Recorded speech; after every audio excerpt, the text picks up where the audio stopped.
I don't feel that I'm anything special when it comes to martial arts. I feel like I start where a lot of people start, just feeling like they're not enough and they want to become more. Common story, right? Like, I got beat up as a kid. Skinny, scrawny, insecure, pimple-faced, biracial kid. But the catalyst that really got it for me was I got beat up in my own front yard, getting hit from behind, and I'm being mounted. Just like any other physical scar, they go away. The emotional scars are the ones that kind of stick with you. There's just this feeling of being helpless, not being able to protect myself or protect the people that I care for the most. I always said that I would eventually do martial arts and make myself feel stronger. I go check this place out, I go drive to the city, I watch a workout, and I'm seeing these guys kicking pads. And they're not wearing traditional gis or kimonos, they're wearing sweatpants, they've got t-shirts on. I was in awe. I was like, I want to do whatever they're doing. Because I was so behind, I was like, I need to find a way to catch up.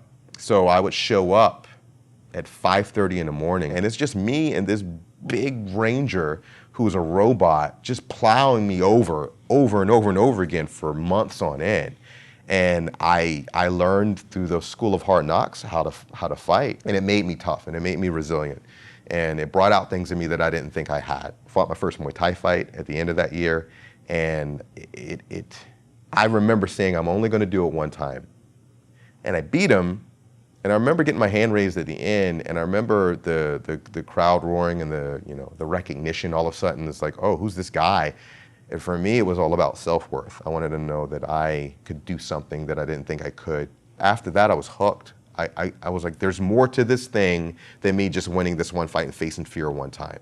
I still have some fear to face. And then I was off for several years fighting. And when I first started the fight game, there's this new mixed martial arts thing that involved grappling. If you go back to when I was a kid, I was mounted in my front yard. So even though I had fought for years in kickboxing, I was like, I'm still not done with my fear yet. I started to venture down the path of becoming a mixed martial artist myself. So I go to Kentucky to end up fighting what I thought was going to be another striker, actually. So we get there, American Top Team ends up showing up. So now my opponent is not a striker. He's a black belt Vale Tudo fighter from Brazil who's actually a professional fighter who's gonna fight me as an amateur. So I remember being scared to death, like, I'm not ready for this. I'm not ready to fight a guy at that caliber. And weirdly enough, there was a big peace that came over me by making the decision to fight him. I was like, this is what I showed up to do. I showed up to be scared and face fear. And I remember the bell ringing, and I see this guy coming over to me in slow motion. I'm thinking, all right, here it comes, here it comes, here it comes, and I didn't do anything. Dude throws an overhand right, he tackles me, and he latches on a guillotine.